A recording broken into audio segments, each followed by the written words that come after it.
Une autre chose que le diable utilise, c'est la nudité. La nudité, c'est l'état de ce qui n'est plus recouvert. Vous savez, souvent, quand vous êtes habillé, vous êtes beau. Mais si on doit enlever vos habits, souvent votre forme gêne.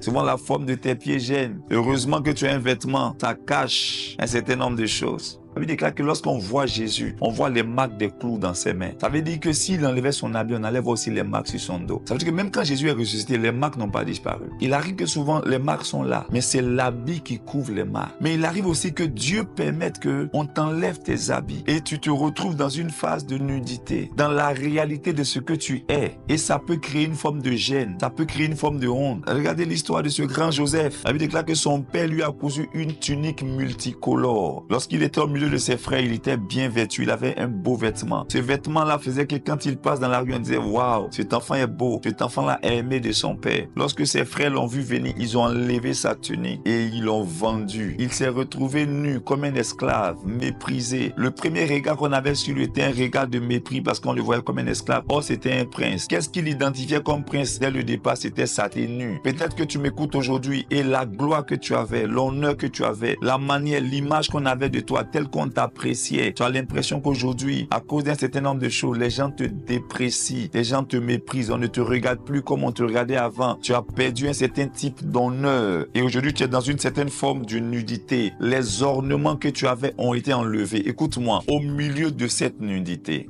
continue d'aimer le Seigneur. Lorsque Joseph a eu ses vêtements enlevés, il a continué d'aimer le Seigneur. Notre Seigneur Jésus-Christ était habillé. Lorsqu'on l'a arrêté, la Bible déclare qu'on lui a enlevé ses habits. Mais au milieu de cette forme d'humiliation, il a su tenir jusqu'à dire à la fin, tout est accompli. Il a continué à aimer le Seigneur. Bien aimé, souvent, le Seigneur permettra que les hommes t'enlèvent ce que les hommes t'ont donné, mais ce que Dieu t'a donné ne te quitte jamais. Ce que les hommes t'ont donné est superficiel, ça se pose sur toi, mais ce que Dieu t'a donné reste en toi. Et alors que les hommes peuvent prendre ce qu'ils t'ont donné, Dieu, par ce qu'il a déposé en toi, va restaurer les choses. Le Joseph à qui ils ont arraché le vêtement que son père lui a donné, lorsqu'ils l'ont revu quelques années après, la Bible dit qu'ils ne l'ont pas reconnu parce que ce que Dieu a déposé en lui a restauré une plus grande gloire. Je prie et je déclare pour quelqu'un qui est en train de m'écouter. Peut-être qu'aujourd'hui tu manques de vêtements. Aujourd'hui il y a une forme de nudité, mais Dieu est en toi. C'est lui qui est plus grand habite en toi. Il a la capacité de te restaurer et il va le faire. S'il te plaît,